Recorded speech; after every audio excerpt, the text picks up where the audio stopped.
Okay, now we're going to look at the concept of wireframing. And wireframing is a little way of working that's going to help you avoid some of the rookie mistakes that lyric writers can make. So, some of those rookie errors include writing songs that have no story. I work in A&R for a music licensing company, and I'm sent songs all the time that basically just repeat the same concept in every verse, and the character stays in the same circumstances throughout the song.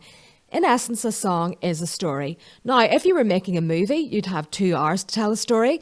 As songwriters, we only have about 3.5 minutes, but there still should be a clear beginning, middle, and end.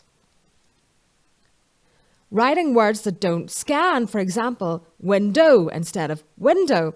Really famous example of this by a really awe-inspiring lyric writer, Oscar Hammerstein II. He wrote in the song Something Wonderful, "You'll always go along, defend him when he's wrong," instead of defend, because we don't say defend, we say defend. So then the singer has to try and put that right. Using too many words. Too many words will clutter your tune and be distracting to the listener. Not using clear enough images, the imagery gets confused. And descending into cliche, which we never want to do.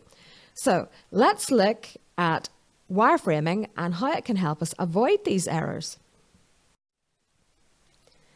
Okay, I've come up with a title for a song and it's called Geek Goddess. Now, I haven't actually written this song, but it's been something that I've been mulling over in my mind. So I've written a little flow chart here of the progression of my song and what's going to happen in each verse. At the beginning of the song, in verse 1, I'm going to set up the story. So there's a girl that this boy is quite into, but she's an all-out geek. He's not. So he can't get her attention. That's the main theme of the song. But in the first verse, when I'm setting it up, I'm going to describe this girl and I'm going to let the guy who's singing it tell us what it is that he likes about her. Maybe it's because she's a very passionate person. Geeks tend to be. Maybe she's got red hair and he really likes that. So it's setting up the story in the first verse. The chorus, if you're writing in a song form where there is a chorus, because of course not all songs have a chorus, but usually they do. The chorus gives the main thrust of the song, the real point.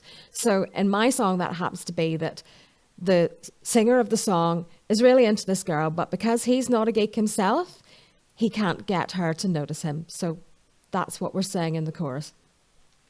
In verse 2, we want to move somewhere else. We want to carry things on a bit. So the singer starts to think of all the things he could do to make this girl like him. Really geeky things, because that's the theme of the song. So he could travel to Tatooine. He could learn to speak Elvish, either Quenya or Sindarin, either would do. You know, just some really geeky things he could do. So then I could either finish that verse with the idea that he could do all this and she still might not notice him, or I could stick that idea into a bridge, or if you're British, a middle eight. A bridge, incidentally, in a song should both musically and lyrically take us somewhere different for a little while. And then we come back to the chorus, which repeats the main theme of the song. Okay, so ending on the chorus, which is the main point. The singer can't get the geek goddess to notice him because he isn't a geek himself. Now, this gives me a plan of a clear progression of my song, where it's going to go. After that, I have to find the actual words. So a little exercise that I like to do, and everybody works differently, is say I took the words geek goddess or geek and typed it into Google Images and just look at all the pictures that come up. If I picked one that I really liked, and in a notebook I just jotted down all the words and phrases that came to me when I looked at that picture.